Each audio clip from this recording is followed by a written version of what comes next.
జీరస్వామి గారు అంటే నడయాడే నారాయణుడు. మనం చూసామా ఎప్పుడైనా? సరే, సింహాచలం ఏం చేశారు జీరస్వామి గారు? అక్కడ విడిదిలో అక్షయ తృతీయ చంద్రయాత్ర కోసం ఏం చేశారు? కూర్చొని స్వామివారు ఏదో సాయిస్తున్నారు, వింటున్నా గదిలో. ఎవరు ఆ దారిని వెళ్ళిపోయి ఆవిడ లోపలికి వచ్చింది. లోపలికి వచ్చి జీరస్వామి వారికి నమస్కరించి, ఓ మాట చెప్పొచ్చునా అండి అంది. చెప్పమ్మా. స్వామివారికి తెలియదు, ఆవిడ తెలియదు, ఆవిడకి స్వామివారికి తెలియదు. అప్పుడే చూసింది ఆవిడ.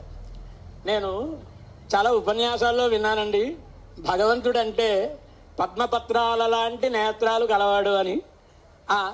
ఇలా వర్ణిస్తారు నిజమా అనుకున్నాను, కానీ ఇప్పుడు మిమ్మల్ని చూస్తే తెలుస్తుందండి అంది ఆవిడ. అంటే ఆ లక్షణాలన్నీ పరమాత్మ కొన్ని లక్షణాలు ఇచ్చి పంపిస్తాడు ఈ లోకంలోకి. అది చూడగానే రూపమేవాశ్చైతన్ మహిమానం యాచష్టే. వారి రూపాన్ని చూడగానే వారి వైభవం ఏమిటో మనకి ఉపన్యాసాలన్నీ తర్వాత. ముందు వారి దృష్టి మన మీద పడితే, మనం వారిని సేవించినా సేవించకపోయినా వారి దృష్టి మన మీద పడితే మనం ధన్యులమే. వారిని సేవిస్తే మనకు ఆనందం కలుగుతుంది. కనుక మనం ఇప్పుడు నారాయణుని చూడగలమా? నడుస్తుంటే చూడగలమా? కానీ స్వామివారిని సేవిస్తే మనకు అనుభవం అయిపోతుంది కదా.